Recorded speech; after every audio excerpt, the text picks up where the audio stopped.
Para a gente dar início aos nossos trabalhos de hoje, eu quero convidar para o nosso painel. O nome do painel é Divertido Também, Games, Mídia e Inovação em Processos Criativos. Para a mediação desse painel, Marcel Aires, com aplauso de vocês, da Reikel Digital, Wiz Educação. Convido também Paolo Bruni, da Unijorge, Daniel Marques, da UFRB e Felipe Tomás, da Flip. Chega para cá. Tá todo mundo com o microfone aí? Tem aqui? Alô? Alô? Deixa o meu com ele aqui, né? Massa, rapaziada. Bom trabalho, bom papo pra gente, viu? Valeu, galera. Primeiro, bom Chegou. dia.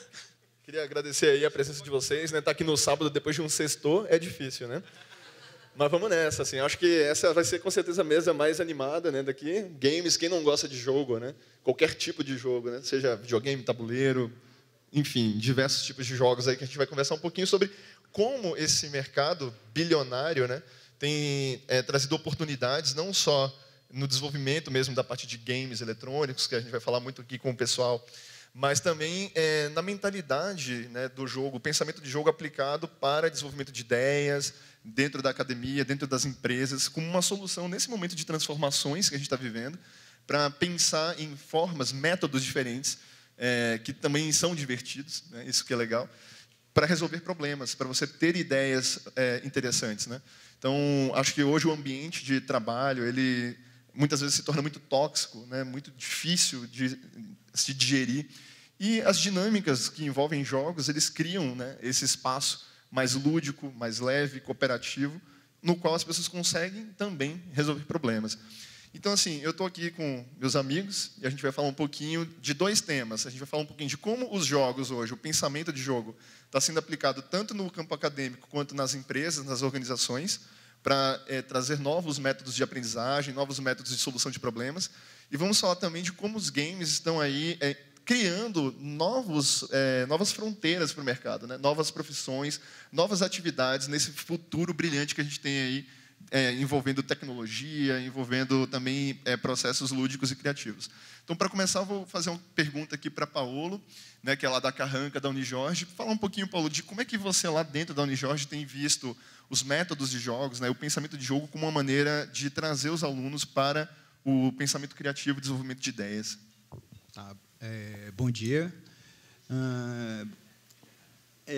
Carranca é um núcleo feito para os estudantes, voltados para desenvolver produtos para a economia criativa dentro dos cursos da Unijorge de comunicação, né?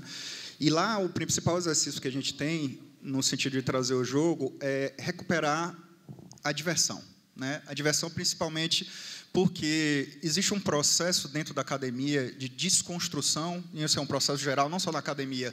A gente vai falar também um pouquinho sobre as empresas, né? Então, dentro de processo de produção em geral, seja produção acadêmica ou produção de produtos e serviços, a gente tem uma desconstrução do processo criativo. Isso é uma coisa natural, isso é uma coisa que foi desenvolvida desde da Revolução Industrial, que é pensar a forma de produzir sem ter diversão, sem ter prazer, no sentido de que a diversão ela está desassociada necessariamente de uma questão do prazer ou de gostar do que você está fazendo, de gostar do que você está desenvolvendo. No nosso caso, são produtos e serviços voltados para a comunicação, e aí essa conexão é sempre dentro da academia, né? Então, a gente tem processos dentro dos cursos para tentar desenvolver isso da melhor forma possível, da melhor forma mais engajada possível, porque é natural que o aluno encare, por exemplo, um processo de desenvolvimento de um produto acadêmico, seja ele qual for, mesmo que ele seja voltado para a área, como um fardo, né? Como um trabalho pesado, como uma coisa difícil de se fazer. Então, lá a gente tenta desconstruir isso no sentido de que a gente tenta recuperar quais são esses processos e como é que a gente desenvolve isso dentro da academia, né?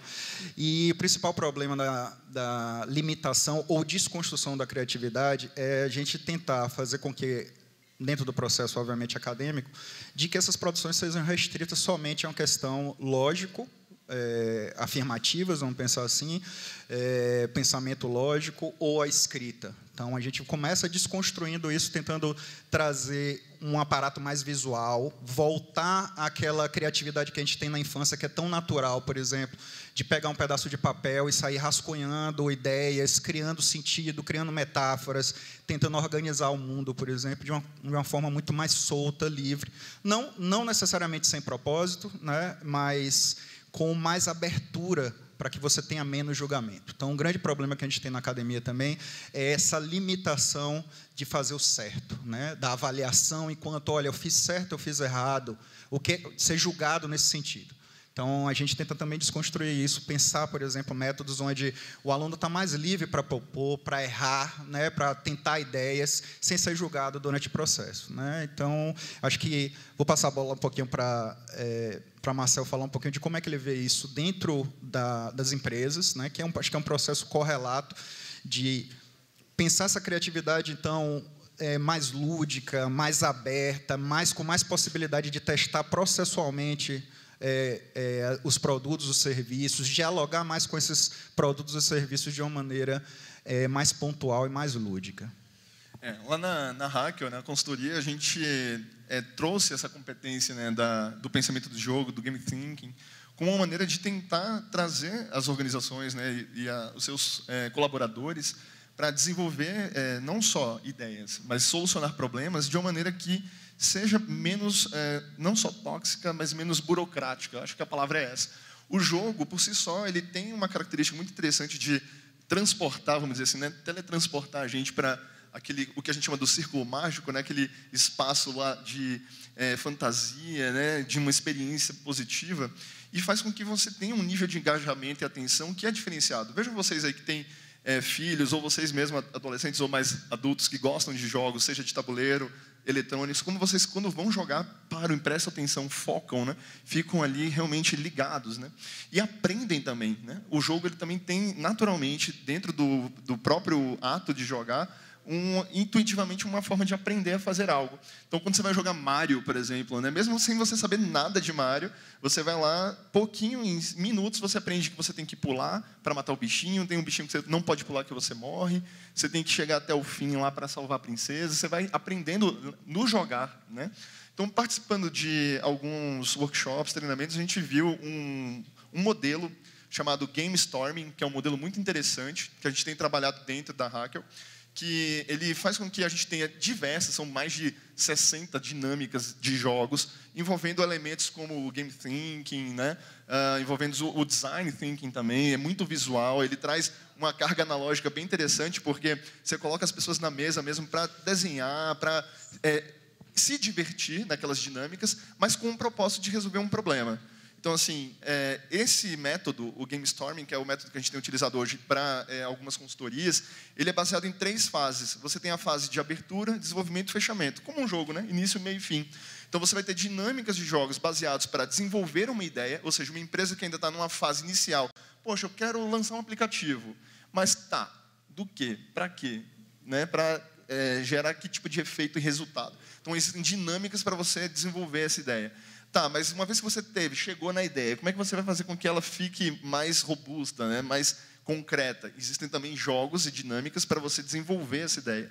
E depois, os jogos que a gente chama de fechamento, para você realmente dar uma cara final àquele produto e pensar, né, no modelo de negócio, como é que eu vou vender isso, como é que eu vou colocar isso para frente enquanto um produto de fato. A gente tem tido alguns resultados bem interessantes, a gente já fez alguns experimentos com alguns parceiros, algumas empresas. E no início há um preconceito natural, né? Quando você fala assim, não, a gente vai colocar um monte de gente na mesa para jogar. Aí a galera, não, isso é coisa de criança, não é brincadeira, não tenho tempo para isso não, tenho que responder e-mail, que saco, tenho que ficar aqui riscando papel, né? Coisa do tipo, brincando com Lego, não, para com isso, né? Mas é impressionante o efeito posterior, assim, né? O efeito anterior é o preconceito, o efeito posterior é, quando é que tem de novo? Né? Quando é que a gente faz essa dinâmica de novo? E quando eles percebem o resultado, percebem que chegaram até um ponto, né, de desenvolver uma ideia, de, sabe, avançar um pouco criticamente naquela ideia, eles ficam muito ligados, assim, sabe? E isso independente de idade. A gente está falando, claro, os mais jovens, essa geração agora que está vindo para o mercado, é uma geração que naturalmente ela quer se envolver mais, quer ser participativa, né?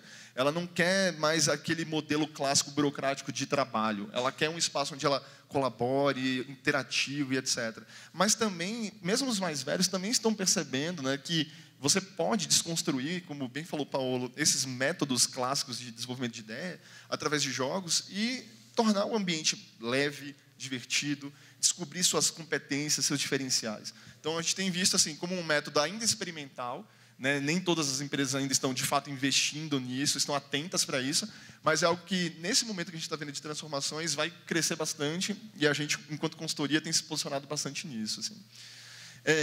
Bom, falando aqui ainda um pouquinho sobre essa questão dos jogos, a gente está aqui com a participação, né, do Felipe e da Flip, Daniel, da UFRB, e é muito interessante que a gente está falando aqui de um cenário de transformações, né? Um cenário onde tudo que a gente aprendeu nas últimas décadas de modelo estão em xeque, né?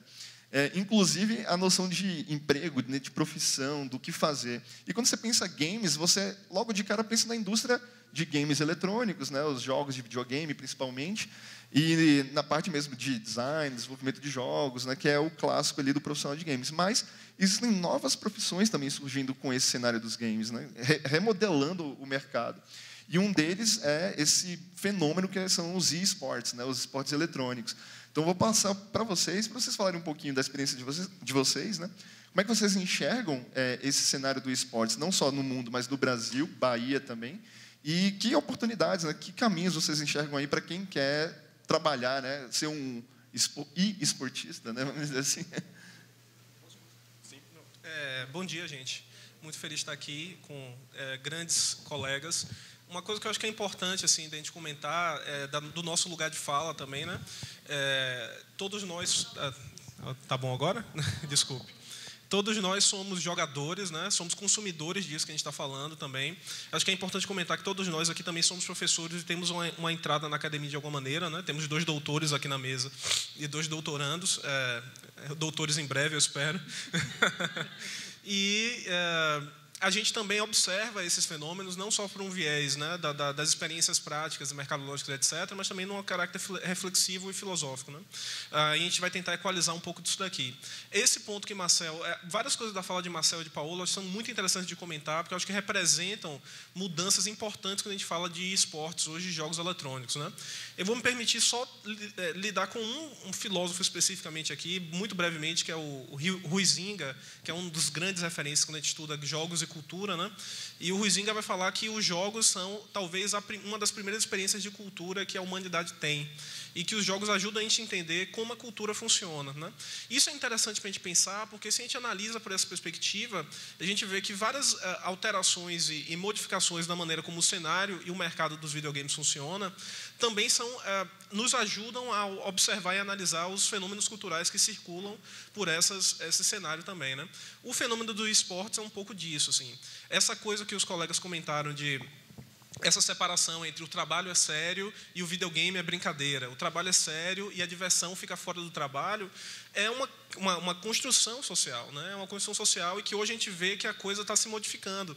Porque os jogadores profissionais, os atletas eletrônicos, por assim dizer, e não só os atletas, né? Mas todos os profissionais envolvidos nessa indústria, que é fortemente midiática, que é uma indústria que envolve profissionais que fazem transmissão ao vivo, streaming, profissionais que são os casters, que são pessoas que fazem a narração das partidas, treinadores, empresas de mídia que fazem o broadcast, fazem todo o processo de publicização desses eventos, desses campeonatos, desses jogos, né? A gente vê o inverso acontecendo. Um objeto que anteriormente era do campo da brincadeira, do lúdico, da diversão, etc., indo para uma dimensão social que é mais do trabalho mesmo, né?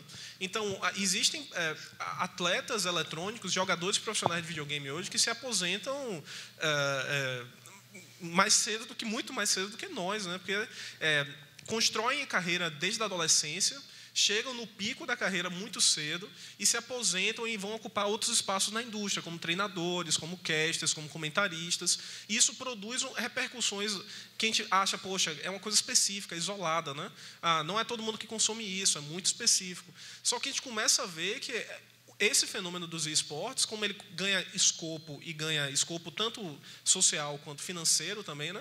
A gente tem campeonatos que são milionários, a gente já tem atletas que têm uma carreira estruturada, a gente tem grandes marcas trabalhando com isso, né? Nos Estados Unidos, por exemplo, uma das maiores ligas de esportes nos Estados Unidos, do Overwatch, que é um jogo da Blizzard, tem patrocínio da Intel, tem patrocínio da Toyota, tem patrocínio da Dr. Pepper, que são grandes marcas naquele cenário, que começam a perceber uma oportunidade de visibilidade e de associação com uma nova manifestação cultural, que é o fenômeno do esporte eletrônico, especificamente, que não existia antes, né? Então, é engraçado, porque essa mesa, a gente brincava lá no coffee break antes, essa mesa ela é uma divisão meio assim, entre o que o Huizinga e o Caloá, outro filósofo, depois falavam do Ludus e do Paideia, né? Que é uma dimensão do jogo que é divertido, da brincadeira, da criatividade, da experimentação, né? Que a gente associa a palavra brincadeira, e o Paideia, que é a dimensão da competitividade, da produtividade, da seriedade envolvida num jogo, né? Apesar de que, antes de tudo, quem joga porque existe uma competitividade ali. Eu jogo porque eu também quero vencer, eu jogo porque eu também quero dar o fatality em Felipe e tirar onda com ele porque eu fiz isso, né? E a gente não joga só por jogar. Isso é uma coisa importante que eu queria pontuar também, né? Jogar pressupõe técnica, e essa técnica pressupõe proficiência, produtividade e, consequentemente, aprendizado, como os colegas aqui estavam pontuando, tá? Então, eu pontuaria que no campo do mercado e da educação, a ideia de jogo eletrônico, e particularmente de esporte eletrônico, é importante não só para mudar essa chave entre a brincadeira, a diversão e a criatividade pura, mas também pensar que existe aí uma proficiência, uma competitividade, uma melhora técnica num fazer, que é muito importante também para esses novos mercados, né? Então, um atleta de esporte eletrônico, é importante para ele não só se divertir durante uma partida, mas ele tem que, estatisticamente, ser melhor do que ele foi na partida anterior, porque senão o passe dele diminui o valor, né?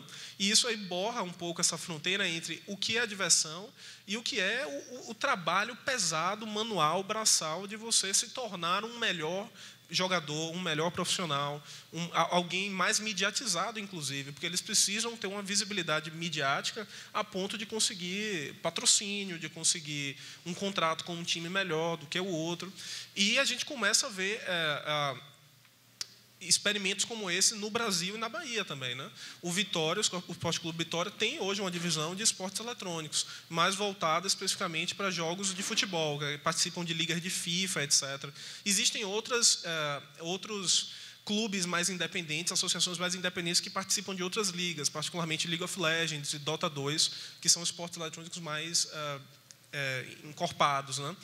Então, a gente começa a ver que é muito interessante o Vitória ter uma liga de esportes, porque demonstra que não só as empresas da mídia estão preocupadas com isso, mas também as próprias empresas que vinham do campo do esporte tradicional, que começam a perceber que existe uma nova audiência que está se formando ali, de pessoas que acompanham isso, consomem isso, investem tempo e dinheiro no consumo desses produtos e que precisam ser atendidas localmente, né?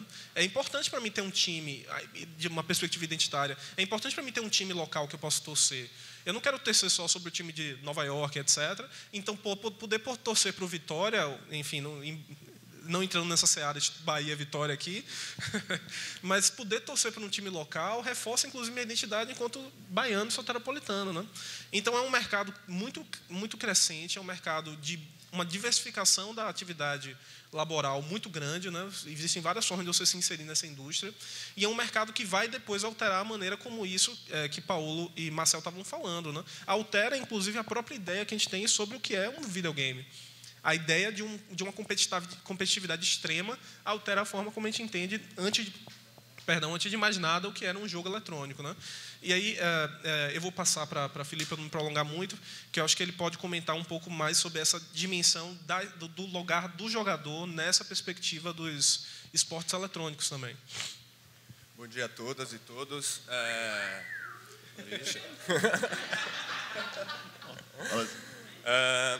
Para nós, assim, eu acho que é uma alegria poder discutir esse tema, né, e permear em diversas searas, né, seja do mundo do trabalho e, consequentemente, aí a gente fala, né, do pouco o que é que está por vir nesse futuro do trabalho e, enfim, o próprio consumo midiático e a forma como a gente se entende nesse cenário contemporâneo de difusão de tantos meios e mídias e tal.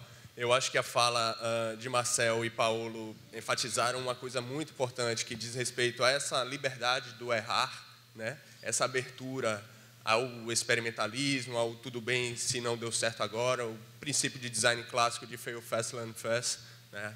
Erre rápido e aprenda rápido e tal. E a fala do Daniel, eu acho que ela levanta pontos assim, sobretudo no que diz respeito a esses cenários de transformações que eu acho que no nível sublinear, digamos assim, é o que está permeando todas as falas aqui, né? A gente vive hoje um cenário onde esses esportes eles deixam de sair de uma esfera muito restrita a um público adolescente e assume uma dimensão mainstream, né? A gente vê indícios disso quando, por exemplo, um Flamengo compra um time, né? Monta um plantel de um time, quando o Vitória, por exemplo, enxerga nisso uma possibilidade de negócio, né? E Corinthians, Santos, diversos outros clubes que têm se tornado também clubes de esportes. Cenários desse tipo serão cada vez mais frequentes, né? Quando a gente pensa que uma Sport TV hoje em dia chega a competir com canais de TV aberta, quando tem campeonatos né, televisionando, por exemplo, Synergy Sports ou Counter-Strike, coisas do tipo, a gente vê que, enfim, o nicho ele só cresce, né? Tem um dado da Newzoo, que foi um report que eles lançaram no início do ano, que a média de crescimento anual desse público de entusiastas de esportes e de, enfim, fãs, pessoas que seguem, é cerca de 15%. Então, se a gente pensar isso, a projeção de 10 anos, talvez essa próxima geração, né, boa parte deles aqui ainda a gente está nesse clima de transição geracional, etc., mas a próxima geração, talvez isso seja tão comum quanto, por exemplo, acompanhar um Brasileirão, né? Quanto acompanhar um cenário de NBA, um campeonato dessa natureza. Porque ele já faz parte de nossa forma de lidar com a mídia e nossa forma de estar no mundo, né? Uma coisa muito importante que eu acho é perceber, né, de que forma a gente joga o jogo. Obviamente, todos nós aqui somos jogadores, ou entusiastas, ou interessados de algum modo nesse tema. Mas o que me interessa, assim, sobretudo a nível de, né, de pesquisa, de estudo e de fazer também, é de que forma o jogo joga com a gente, né? De que forma os efeitos desse jogo eles acabam por moldar a nossa percepção de mundo e alterar a forma como a gente se enxerga nesse cenário, né? Quando, por exemplo, a gente está num cenário competitivo, né? Um cenário que envolve milhões de dólares, assim, como no ano passado bateu quase 1 milhão só, né, de vendas relacionadas a esportes, né? Seja isso aí, ingresso em eventos, compra de passes para assistir, por exemplo, pela internet, etc. Quase 1 bilhão de dólares. Então, é um cenário que ainda tem pleno potencial de crescimento. Quando a gente fala disso, a gente não está falando mais de um jogar que é despretensioso, que é da natureza da diversão, do prazer, né? Interessa muito mais a esses patrocinadores um retorno imediato, que se converte em dinheiro, em capital, né? Por conta disso, a gente vê, enfim, inúmeras performances. Não é à toa que a gente vê quem é que patrocina esses eventos, né? É uma marca de energético, né? São processadores ultra rápidos, né? Intel, por exemplo, a própria Red Bull, Monster, né? Diversos outros pessoas dessa área. Por quê? Por conta dessa alta performance não ser mais exclusivamente da máquina, mas é necessário que o jogador também, enquanto essa, digamos, entidade biológica que está ali, tal, competindo, enfim, movimentando milhões de espectadores ali em real time, eles, né, se adequem à proposta, né? Como num esquema meio coliseu, né? Cenários muito bem arquitetados, gigantes, plateias enormes, em que, enfim, congregam pessoas assim do mundo todo em tempo real assistindo uma partida. O último evento, que foi o evento mais bem sucedido em termos de visibilidade, foi um evento de League of Legends do ano passado, e ao todo, somadas as horas de visualização, foram mais de 14 milhões de horas. É uma dimensão assim absurda de público, né? Se a gente pensa nisso dentro de um cenário de publicidade, num cenário de mídia, né, a gente fala aí de um público muito bem segmentado.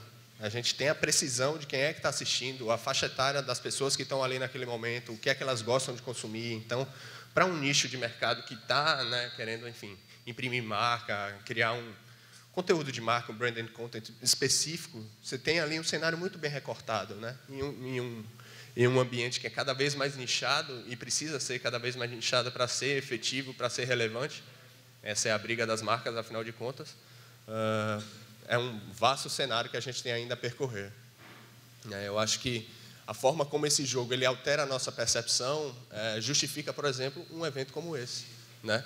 Um quórum dessa natureza, como o Marcel falou, né? Depois de um sextou aqui, diversas pessoas interessadas em discutir o tema, né? Porque muda a nossa forma de pensar.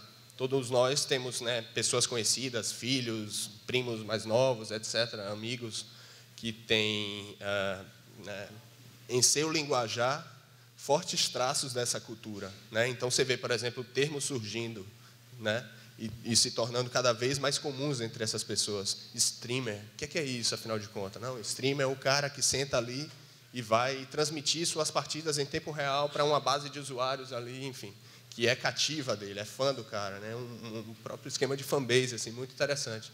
Então, eu acho que dentro desse cenário de transformações, a gente tem ainda indícios do que pode vir a ser, mas uma coisa já é certa, assim, já é uma coisa real, já tem um público cativo e só tende a aumentar.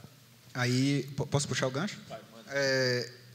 Aproveitando esse gancho da competitividade, é importante ressaltar que não só existem jogos competitivos, né? É importante ressaltar que grande parte, por exemplo, hoje dos jogos desenvolvidos são jogos cooperativos, ou seja, aproveitar que existe uma mudança de percepção ao entrar no espaço de jogo também, de que a gente está ali num outro ambiente, num ambiente que a gente chama de ambiente ficcional, lúdico, onde tudo é possível, onde a gente pode criar regras alternativas, universos outros, criar desafios, prototipar ideias, né? Construir um ambiente ficcional onde você pode fazer qualquer coisa, ele não necessariamente quer dizer que você está disputando com outra pessoa, né? Isso é importante, por exemplo, dentro do ambiente acadêmico, e é importante também dentro das empresas, para a gente ter várias pessoas ou grupos todos voltados para um objetivo comum, né? Sendo que esse seria dentro de uma mesma estrutura, ou seja, fazer uma reunião, por exemplo, de desenvolvimento, de planejamento, por exemplo, do semestre. Só que, em vez dessa reunião ser uma reunião cheia de regras burocráticas, ela seria cheia de regras divertidas, né? Cheia de regras onde você pode colocar possibilidades outras de gerar as mesmas ideias ou novas ideias, só que colaborativamente. Então, a gente não disputa nesses ambientes, geralmente. Raramente a gente vai criar jogos dentro da academia ou dentro das empresas onde você está disputando com o seu colega de trabalho ou com o seu colega de escola, de faculdade, né? Então, a proposta dentro desses ambientes é uma outra, é criar também esse espaço onde você está livre para ter uma experiência outra que não é uma experiência do mundo real, mas que ela tem, obviamente, uma conexão com o mundo real, mas que ela possibilite, por exemplo, que você teste coisas novas, né? Você faça coisas novas, mas de uma maneira também com regras, mas de uma maneira extremamente mais aberta, né, e cooperativa. Quer puxar? Vai lá. Só um comentário em cima disso, que é muito interessante essa fala de Paulo, porque isso que Paulo falou é exatamente a crítica que a gente faz, majoritariamente a gente, eu digo nós quatro, e o campo, de maneira geral, a própria ideia de gamificação, né? Que é uma coisa que é amplamente, é um termo que caiu no gosto popular e se tornou uma chave interpretativa para pensar em você inovar, né? Eu vou gamificar as coisas. E às vezes muita gente não percebe que a gamificação, da forma mais tosca, né, como ela é implementada, ela aproveita o que existe de mais sacal na ideia de videogame, que é você usar elementos dos jogos que às vezes são o que menos importam para os jogadores, né?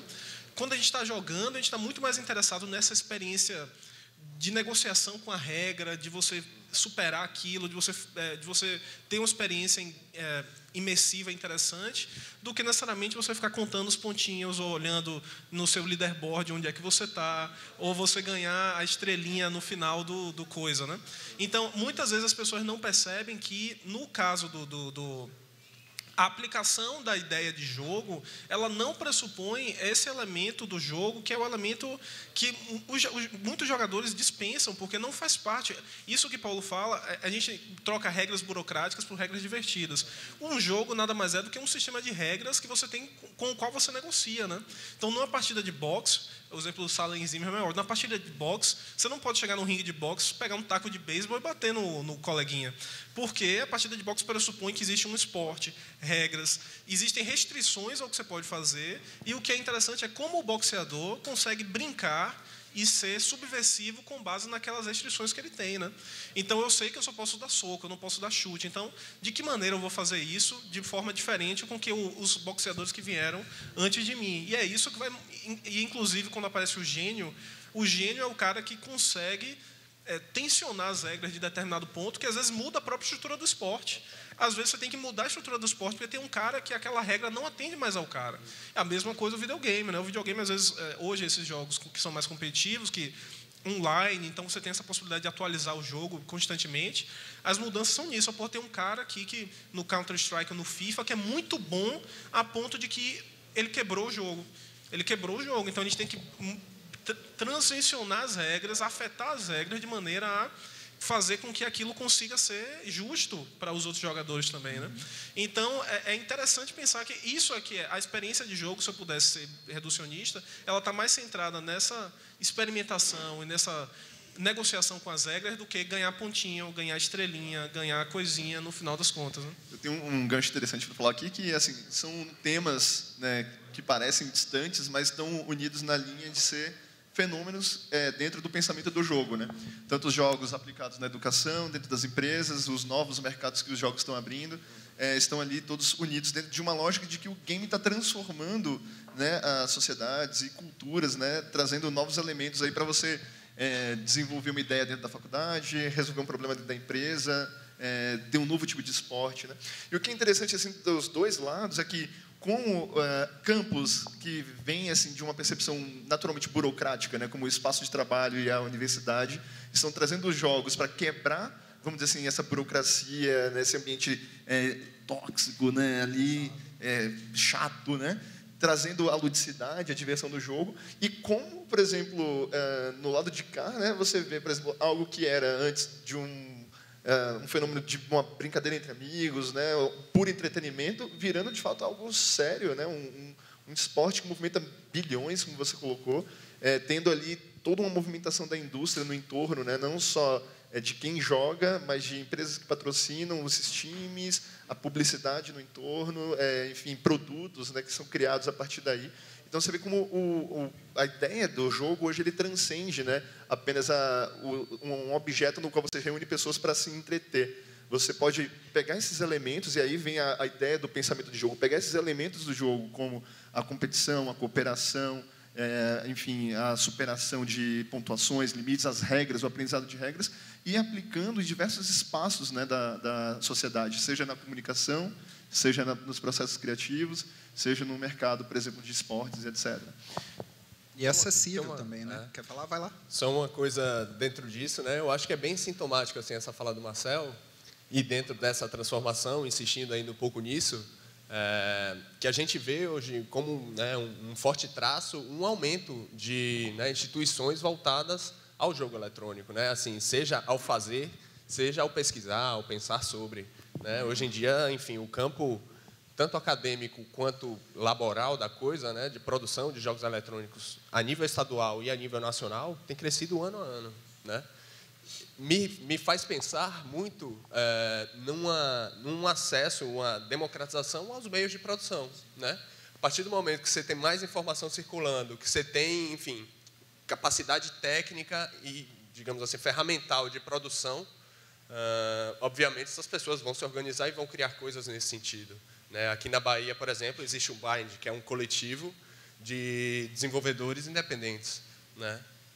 No Sul, no Rio Grande do Sul, por exemplo, você tem a Unicinos, a própria URGS, né? Então, pessoas que se unem para produzir jogos eletrônicos. Aquela ideia, né, como há tempos atrás, por exemplo, quando a gente vê câmeras desse tipo no audiovisual, que tem uma estrutura de produção e tal, para fazer curta, ou, né, rodar publicidade, etc., uma infra gigantesca, né? Existiam meia dúzia de pessoas, de players nesse cenário. Hoje em dia, você vê inúmeras outras produtoras independentes e coisas do tipo. Eu vejo que é um processo muito sintomático, né? A partir do momento que o acesso aos meios ele se torna mais fácil, né? Mais pessoas produzem, mais competitivos, seja um nível de competição, efetivamente, seja um nível de cooperação, né? Hoje tem inúmeras ferramentas de financiamento coletivo que, enfim, né, não incomum, não é incomum bancarem determinados tipos de jogos que são lançados em plataformas também digitais de distribuição e tal, e são consumidos em qualquer lugar do mundo. Então, isso eu acho que, né, bota mais lenha na fogueira, assim, no sentido do que é que movimenta o cenário, né? Eu ia falar sobre a questão do acesso mesmo, né? Porque assim, a gente faz parte de uma geração aqui, tá todo mundo mesmo que consumiu videogames enquanto algo que era um espaço inacessível mesmo, né? A gente tinha essa noção de que, pô, quando é que eu vou conseguir trabalhar, por exemplo, na Konami, né? Na Sega? Era um negócio totalmente totalmente intangível, né?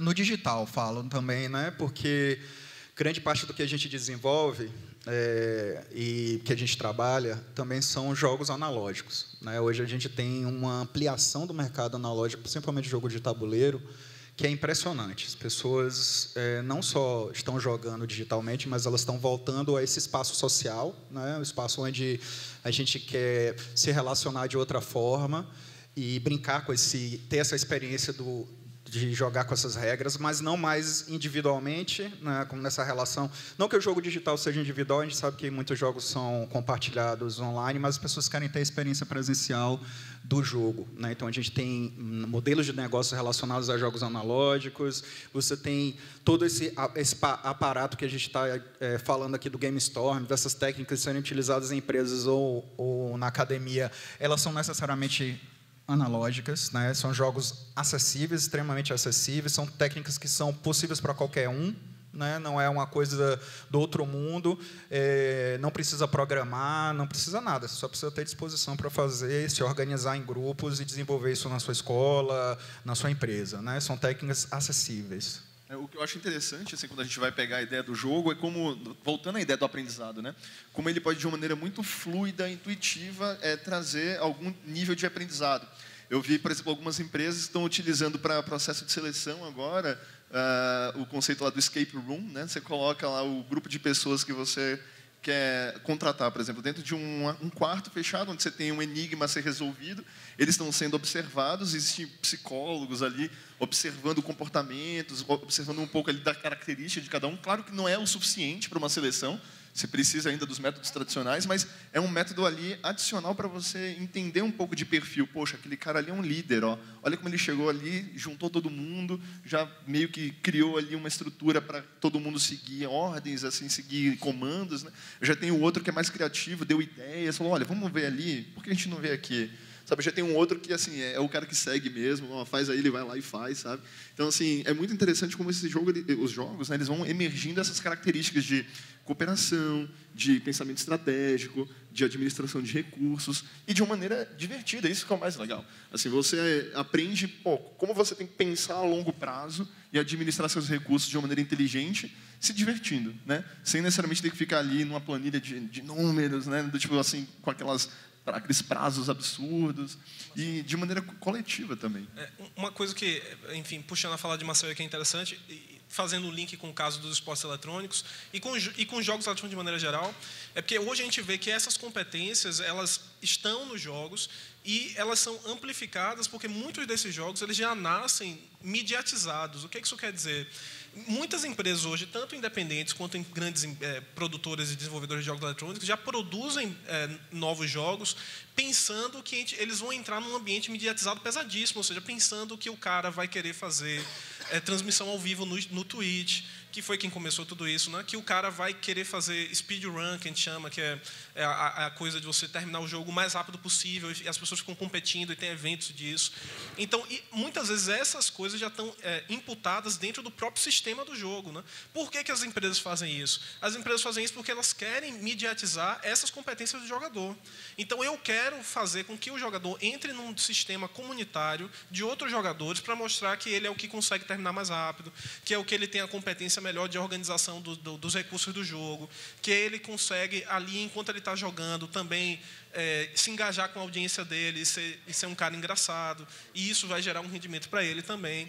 Então, é legal porque essas competências, se há 10, 15 anos atrás, o fenômeno de jogar videogame, ele estava muito mais focado numa experiência single player, solitária, ou se multiplayer, ainda num caso muito restrito de um nicho, hoje em dia tem jogadores que eles estão jogando não só para eles mais, mas eles estão jogando para uma audiência de milhões de pessoas que estão assistindo ao vivo, eles jogando 8 horas por dia, 5 horas, 6 horas por dia, ensinando outros jogadores a jogar. Isso no caso do Minecraft, todo mundo aqui deve ter um filho, um sobrinho, um primo pequeno que é obcecado por Minecraft, no celular, no tablet, no computador, etc. E a quantidade de vídeos que você vai ver no YouTube, no Twitch, etc., de pessoas jogando Minecraft, ensinando técnicas, ensinando forma de você construir assim assado, e etc., é sensacional, é uma coisa avassaladora. Então, existe também uma transferência de competências que é muito colateral, né? Porque você tem ali pessoas que são especializadas, o ofício da pessoa é produzir vídeos, tutoriais no YouTube de Minecraft. E aquilo ali tem uma audiência fenomenal e as pessoas aprendem com isso. Porque você vai desenvolver competências específicas com base numa aprendizagem, digamos assim, de uma aprendizagem que não é direta, né? Porque você não está em contato diretamente ali com o cara que produziu o vídeo, mas você está em contato com aquele conhecimento que ele deixou ali e aquilo vai se multiplicando e vai passando para outras pessoas. Então, é legal pensar no videogame como uma experiência de aprendizagem no relacionamento direto com as regras, com as experiências das empresas, etc. Mas isso também acontece de uma maneira muito orgânica com essas próprias crianças, adolescentes e adultos que estão em contato com esses produtos e estão aprendendo ali pelo olhar do outro, né? Por um olhar do outro, que é muito interessante também.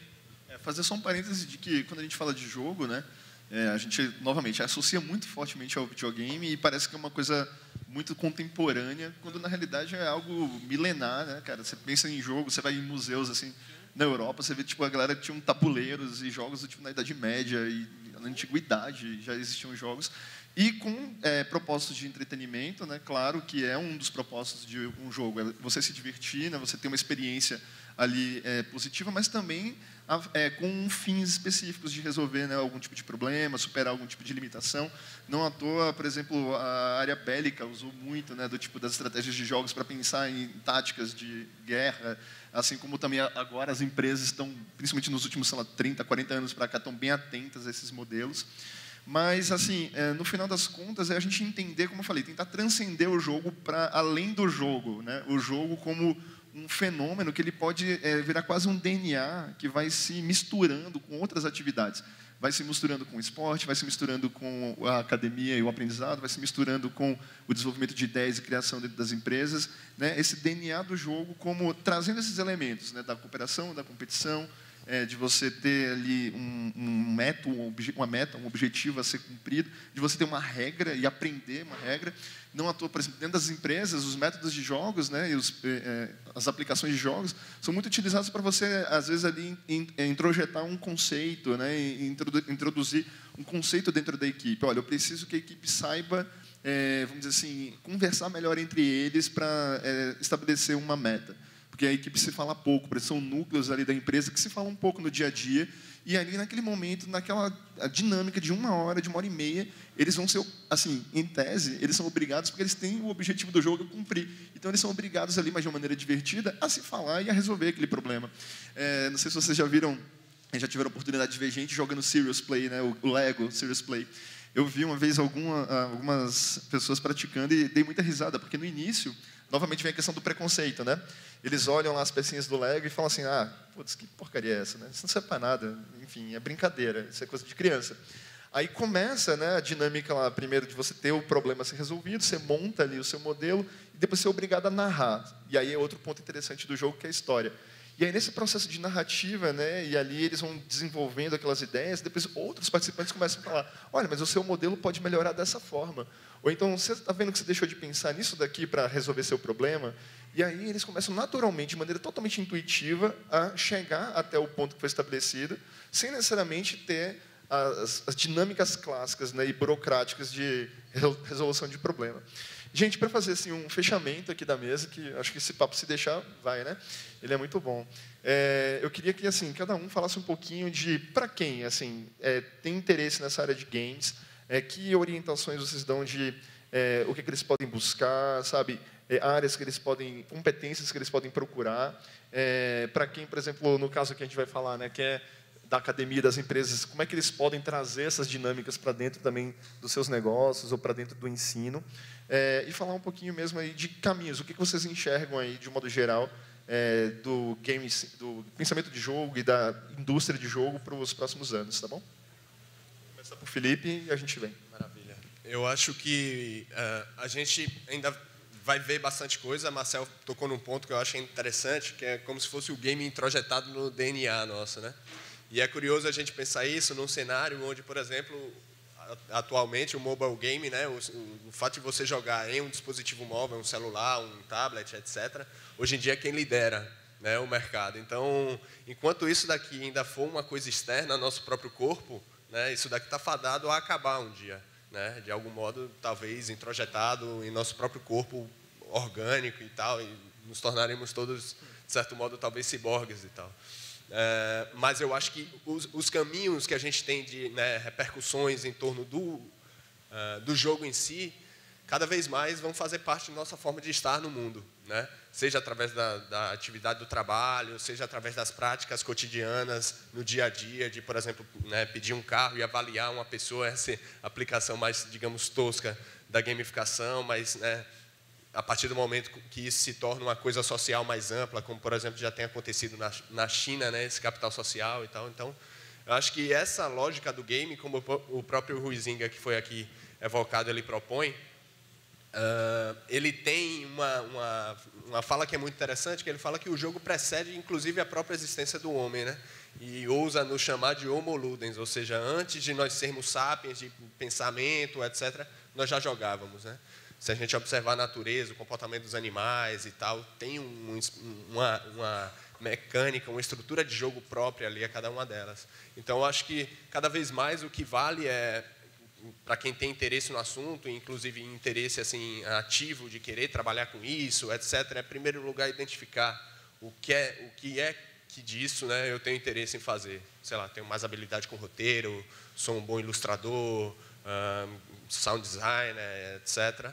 E daí disso, né, dialogar com pessoas. Eu acho que assim as universidades cada vez mais têm se aberto para esse tipo de campo de atuação, e o mercado também, a nível estadual até local, aqui em Salvador, por exemplo, tem inúmeras pessoas que estão atuando nesse sentido. Então, eu acho que vale a pena, sim, se conectar com pessoas que já têm uma experiência maior para poder, enfim, se descobrir enquanto game designer, digamos assim.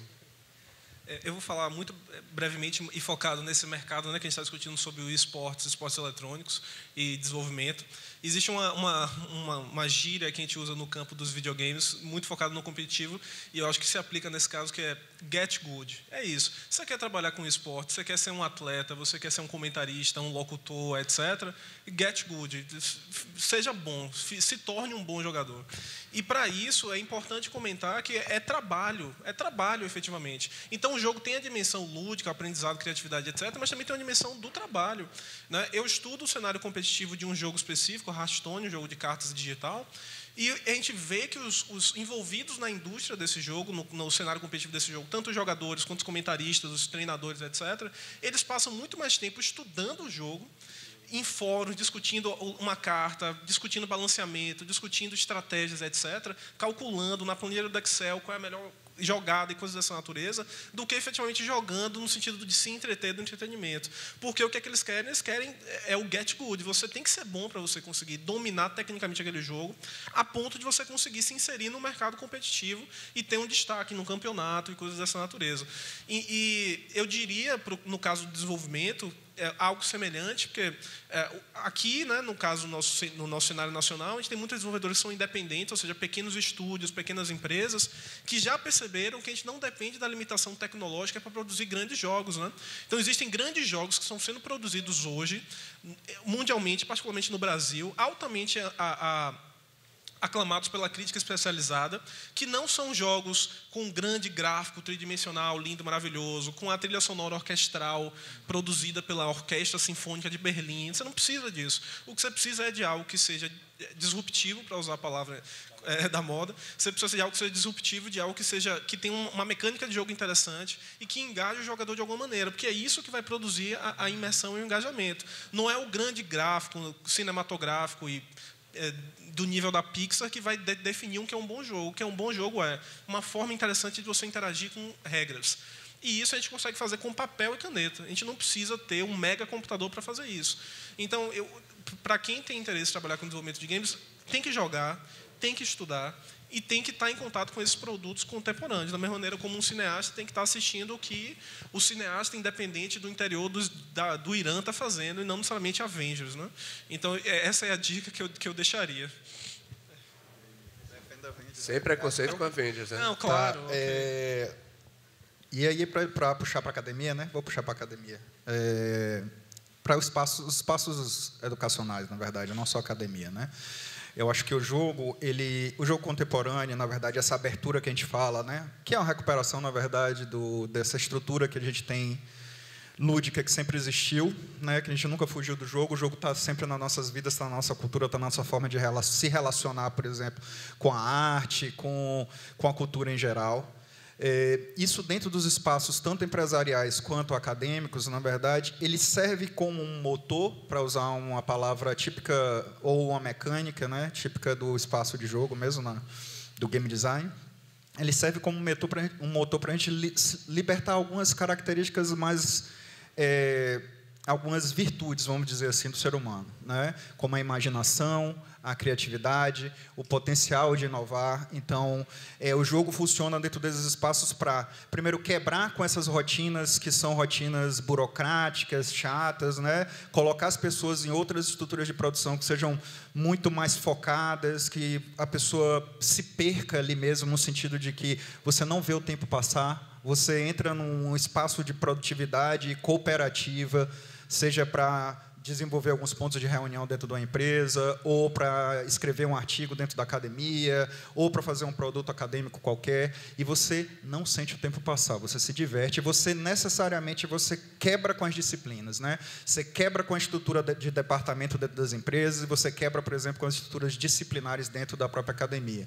Você usa o espaço de jogo porque é permissível fazer isso, para que você tenha uma equipe multidisciplinar voltada para um único objetivo cooperativo de se divertir e resolver problemas. Então, nesse sentido, projetando o futuro, na verdade, como é que entram essas mecânicas lúdicas, possibilitar que a própria academia e as estruturas empresariais elas mudem o formato de produção. Elas deixem de ser mais segmentadas em departamentos e disciplinas e passem a ser mais multidisciplinares, né, mais disruptivas, mais autoadaptáveis, porque o mercado exige isso. A nova economia exige que você tenha um profissional que seja extremamente adaptável, que não entre em determinadas caixinhas, né? Não gosto muito dessa história de fugir da caixa, mas é necessariamente isso, né? Você pensar, e aí vou usar a hashtag novamente, disruptivamente, né? Você pensar de forma subversiva, que eu acho que é mais interessante ainda, de você não se enquadrar em determinados esquemas, nem de propostas, nem de disciplinas dentro das empresas.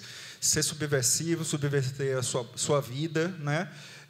E tentar fazer algo que seja muito mais produtivo e, principalmente, eu acho que é uma coisa que é transversal em todas as nossas falas, tem que ser divertido. Tá? Gente, é isso aí. Eu queria agradecer muito aqui a presença de todos, né? Vocês aí, a presença de vocês, colegas também. É um tema muito gostoso de falar, né? Divertido. E, bom, é isso aí. Vamos dar uma salva de palmas aqui para todos. Obrigado.